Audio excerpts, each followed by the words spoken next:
Il va nous falloir, écoutez-moi bien les amis, 4 œufs entiers, 160 g de lait, ou alors 16 centilitres de lait, 120 g de sucre, 250 g de farine, un sachet de levure chimique, donc le mien il fait 11 g, 120 g d'huile, alors vous prenez du beurre hein, si vous n'avez pas d'huile, une pincée de sel, on la mettra tout à l'heure, et un sachet de sucre vanillé.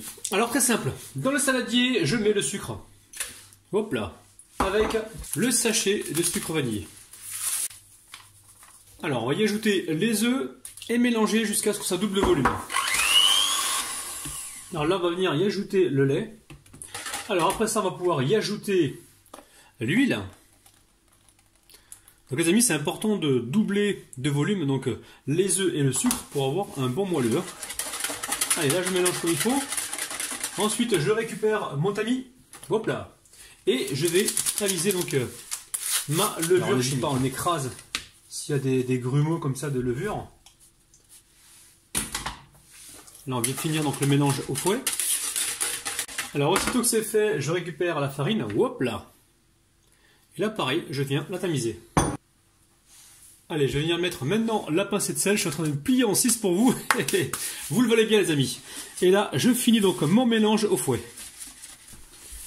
Alors très simple, vous récupérez donc une poêle, les amis, une poêle vide et on va rien mettre dedans. On va récupérer ici une autre poêle que l'on va beurrer. Donc une poêle assez épaisse. Donc ça, il faut le faire pour éviter que la poêle ne soit trop en contact avec la chaleur et pour éviter que ça brûle en dessous. Donc là, je récupère une louche et je viens y mettre de la pâte. C'est important de beurrer aussi les côtés, hein, comme ça, si jamais ça gonfle, au moins ça ne collera pas. Donc une fois qu'on a fait ça, là je suis sur 3. Je vais venir mettre le couvercle, mais bien sûr, je vais surveiller.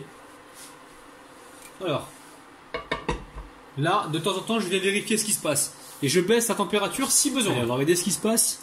Hop là. Bon, c'est un peu long les amis, mais il faut surveiller, hein, surtout. Là, je suis sur 3, voire 2, faut pas aller. Alors, voyons ce qui se passe à l'intérieur. Donc là, on voit que ça a commencé à prendre sur le dessous.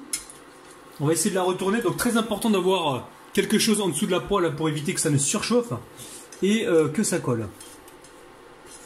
Voilà, je vois que ça c'est bien. Je vais essayer de prendre autre chose pour essayer de retourner donc la génoise. Alors, comment je vais faire? On va la bouger comme ça un petit peu. On va récupérer ici un truc pour retourner donc cette génoise. Alors, oh là là, faire attention. J'ai envie de tenter comme, vous savez, comme quand on fait des crêpes et qu'on retourne les crêpes. Mais là, je pense pas. Moi, je suis pas très doué pour ça. Donc, je vais récupérer ma spatule de tout à l'heure. Essayer de pas trop me brûler et je vais la retourner directement comme ça. 1, 2, 3, les amis, c'est parti. Hop là. Oh oh. Et regardez-moi ça. C'est un truc de dingue, les amis. Je remets tout de suite le couvercle. Et je laisse encore cuire pas longtemps en dessous, hein, parce que le plus gros a été fait en dessous. Là, on va compter environ 1 minute. Même pas, on surveille. Alors je vous dis franchement, si vous avez du gaz, un feu à gaz, ça sera beaucoup plus facile. Hein. Parce qu'en fait le gaz c'est pas comme l'électricité. Quand vous baissez l'électricité. Même si vous baissez, vous restez quand même un peu sur la chaleur qui était là précédemment. Donc là maintenant, pour moi c'est cuit. Hop là, je retourne ma génoise et je la mets directement sur une grille. Regardez-moi ça les amis, c'est un truc de dingue. On pourrait presque faire du trampoline dessus. Allez, on passe à la suite. Pour cela, je vais quand même essuyer donc ma poêle, je vais la nettoyer comme il faut, sinon elle va colorer. Et ensuite je vais la beurrer. Allez, là, je viens de remettre du beurre, je me dépêche de mettre la pâte à l'intérieur. Donc là j'ai baissé carrément le feu pour l'instant. Je le remonterai donc à 2 voire à 3 une fois que j'aurai mis toute la pâte. Alors cette recette elle est dédiée surtout aux personnes qui n'ont pas de four. J'ai beaucoup de gens qui m'écrivent, qui me disent j'ai pas de four à la maison, comment je peux faire la recette. Donc là pour les gâteaux vous n'avez plus d'excuses. Hein. Je vous ai montré l'astuce. Et si vous voulez voir d'autres astuces comme ça, donc à la poêle avec des nouvelles techniques, n'hésitez pas à me dire ça en bas dans les commentaires. Et si la vidéo vous plaît, si ça vous plaît les amis, n'oubliez pas un petit pouce vers le haut. Allez. Là maintenant je remets le couvercle, je mets ma plaque à 3 et je surveille. Allez, on va aller voir ce qui se passe un petit peu. Alors, dessus, on voit que c'est sec. Hein. Donc là, je récupère une spatule. Je vais essayer d'aller en dessous. Ou alors, je vais récupérer... je vais récupérer ça, je vais voir. Parce qu'en fait, j'avais des outils tout à l'heure. Je les ai perdus en route. Alors, on va pouvoir le retourner, hop là, directement comme ça. Regardez-moi ça les amis, c'est un truc de dingue. Et en plus, on a les génoises déjà tranchées. Alors peut-être qu'on va recouper en deux donc les génoises pour avoir un gâteau assez haut. Ça c'est vous qui voyez les amis, regardez-moi ça. On peut faire du trampoline dessus, il n'y a aucun problème. Donc là, je remets le couvercle. Et je pense que ça va aller assez vite, là, au bout de 30 secondes, dessous ça sera cuit. Donc soyez patient parce que par l'ensemble de la cuisson, ça prend, ça met le même temps qu'une génoise au four, sauf que là vous le faites donc en 2 fois, donc il faut compter environ 15 minutes par génoise en fait.